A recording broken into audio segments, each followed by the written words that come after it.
Hello students, अब हम यहाँ जो परफेक्ट प्रेजेंट टेंस है इसके बारे में डिस्कस करते हैं।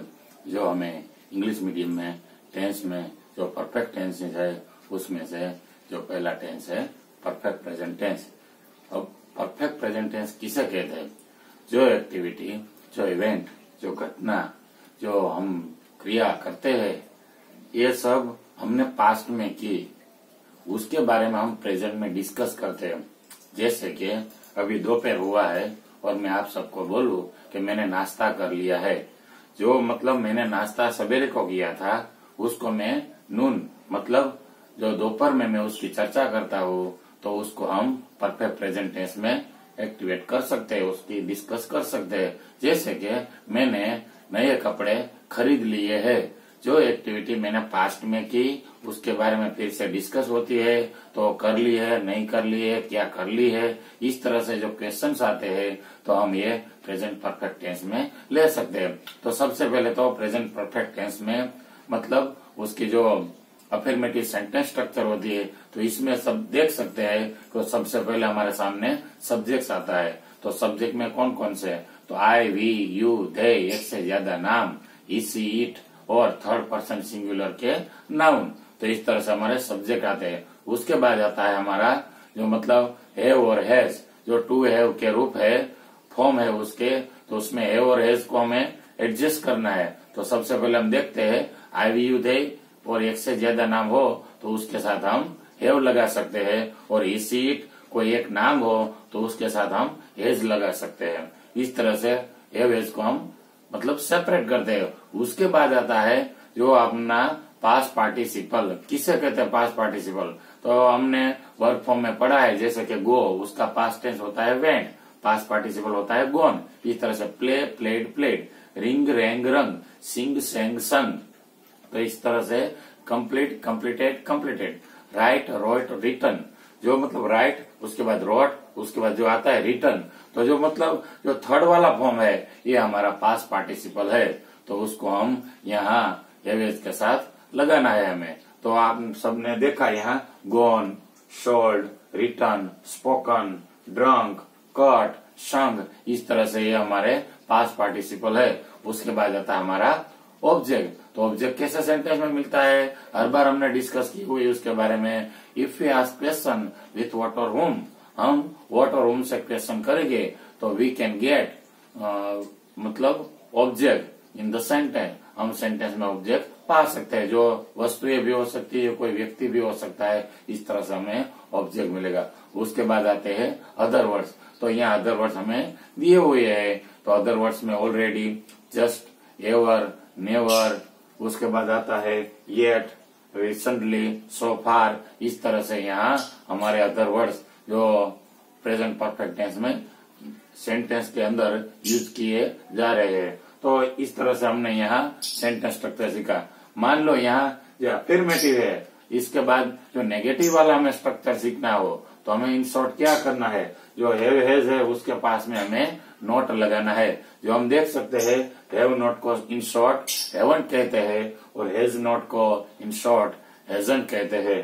तो हैव नॉट, हैज नॉट, इस तरह से इसकी नेगेटिव सेंटेंस स्ट्रक्चर बन जाएगी।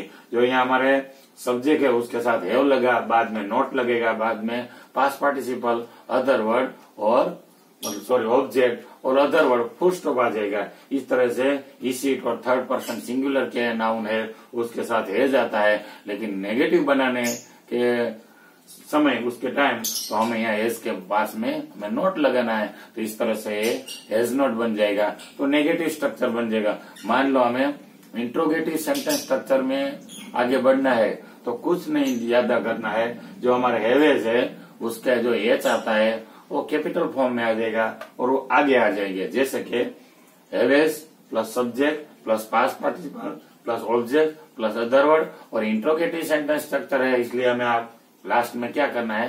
क्वेश्चन मार्क लगाना है। तो इस तरह से हमारा इंट्रोगेटिव सेंटेंस स्ट्रक्चर मिलेगा। अगर इस इंट्रोगेटिव सेंटेंस स्ट्रक्चर में आगे हैवेज के भी आगे हम what, whom, where, when, which, why और हु, इस तरह से WH question, how many, how much वाला लगाएंगे और उसके जो लागू पड़ते जो वर्ड्स है वो सेंटेंस में से निकाल लेंगे। तो हमें लास्ट में क्वेश्चन मार्क करेंगे तो इस तरह से हमारा WH क्वेश्चन बन जाएगा। जो आप बुक्स में कई तरह से सेंटेंस में पढ़ते हैं तो इस तरह से इसके सेंटेंस बनते हैं। तो अब इसके बाद हमें इसके जो अफर्मेटिव, नेगेटिव और इंट्रोगेटिव सेंटेंस है, एक ही तरह के सेंटेंस में से डिस्कस उसकी करनी है। तो आगे बढ़ते हैं।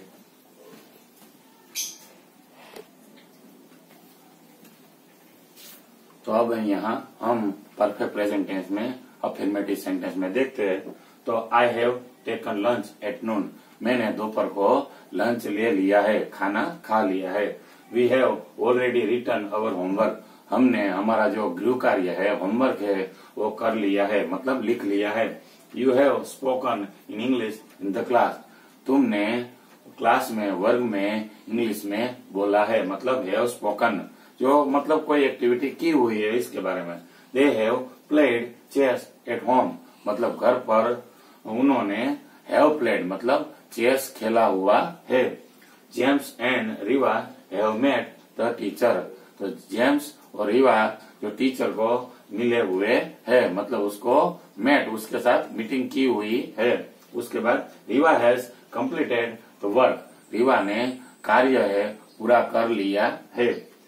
ए horse has eaten the grass at the stable, जो अस्तबल है, जो अस्तबल में जो घोड़ा है उसने घास खा ली है, मतलब कोई एक्टिविटी कर ली है। He has sent the parcel at the right time, उसने जो पार्सल है उसको मतलब सही टाइम पर भेज दिया है। Has sent, send, sent, sent, जो ये तीसरा वाला रूप है। तो हम देख सकते हैं take took taken, write wrote written, speak spoke spoken, play played played, उसके बाद meet met met, complete completed completed, eat ate eaten, इस तरह से सेंड सेंट सेंड। तो थर्ड वाला फॉर्म है वर्ब फॉर्म का, उसको हम पास्ट पार्टिसिपल बोलते हैं। तो हमें यहाँ आई वी यू दे के साथ हैव लगाना है, एक से ज्यादा नाम हो उसके साथ भी हैव लगाना है, और इस इट और थर्ड पर्सन सिंगुलर जो मतलब एक नाम होता है, जैसे कि राजेश, स्मिता, ये काव, ये डॉग, ये लायन, तो इस तरह से नाम जो सिंगुलर होते हैं उसके साथ हमें हैज लगाना है, और बाद में पास्ट पार्टिसिपल, अदर वर्ड मतलब ऑब्जेक्ट, और अदर वर्ड बाद में फुल स्टॉप। अब मान लो यहाँ हमें नेगेटिव स्ट्रक्चर के बारे में डिस्कस करनी है, जो नेगेटिव स्ट्रक्चर जो बनते हैं, तो यहाँ हैव के पास में नॉट, हैज के पास में नॉट, मतलब इसके पास नॉट लगाना है हैवेज के बाजू में। तो आप सब देख सकते हैं हमने जो डॉट लाइन की है यहाँ हमें नॉट लगाना है, जैसे कि यहाँ नॉट लगाया हमने। तो इस तरह से I have not taken lunch at noon, मैंने दोपहर को खाना नहीं लिया है, मतलब खाना नहीं खाया है। We have not already written our homework, हमने हमारा कार्य पहले से किया हुआ नहीं है, मतलब होमवर्क किया है नहीं। तो you have not spoken in English in the class, class में तुमने इंग्लिश में बोला नहीं है। They have not played chess at home, उन्होंने घर पर चेस खेली नहीं है। जेम्स एंड रीवा हैव मतलब यहाँ not met the teacher, James और रीवा है वो उन्होंने टीचर को मिले नहीं है। Rewa has not completed the work, Riva ने जो कार्य दिया हुआ है वो पूरा किया नहीं है।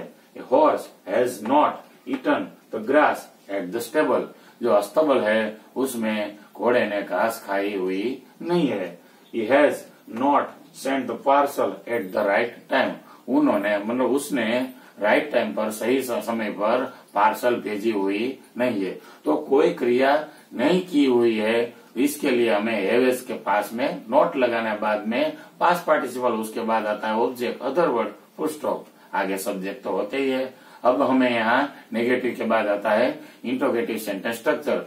कुछ नहीं करना है, हमारे सामने जो यहाँ दिए हुए है हैव और हैज, जो हैव यहाँ हैव तो यहाँ हैज, ये जो आते हैं उसको कैपिटल वर्ड में उसका एच आता है वो कैपिटल फॉर्म में करना है, और हैवेज को आगे लगाना है। तो जैसे कि have I taken lunch at noon, क्या मैंने दोपहर को खाना खाया है। हैव देख सकते हैं have we already written our homework, क्या पहले से ही हमने हमारा गृह कार्य किया हुआ है। Have you spoken in English in the class, क्या तुमने वर्ग में क्लास में इंग्लिश बोली है। इस तरह से have they played chess at home, क्या उन्होंने घर पर शतरंज चेस खेली है। तो have James and Riva met the teacher, क्या रीवा और जो जेम्स है वो टीचर को मिले हैं। लास्ट में हमें क्वेश्चन मार्क भूलने नहीं है। तो has Rewa completed the work, last में क्वेश्चन मार्क, क्या रीवा ने अपना कार्य पूरा किया है, मतलब किया हुआ है। Has a horse eaten the grass at the stable, last में क्वेश्चन मार्क, क्या घोड़े ने अस्तबल में घास खाई हुई है।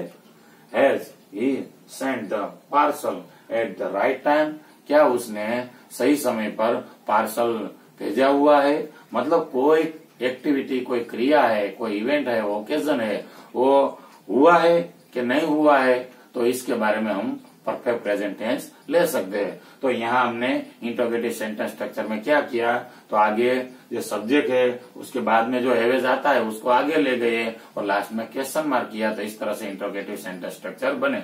अब उसके आगे हम डब्ल्यूएस क्वेश्चन लगाए और उसके जो लागू पड़ते जो वर्ड्स है उसको सेंटेंस में से निकाल दे और लास्ट में क्वेश्चन मार्क कर दे, तो हमारे डब्ल्यूएस क्वेश्चन के सेंटेंस बन जाते। तो इस तरह हमने यहाँ जो परफेक्ट प्रेजेंट टेंस है इसके बारे में डिस्कस की। आशा रखता हूँ इन शॉर्ट आपको यह समझ में आया होगा। ओवर करते हैं।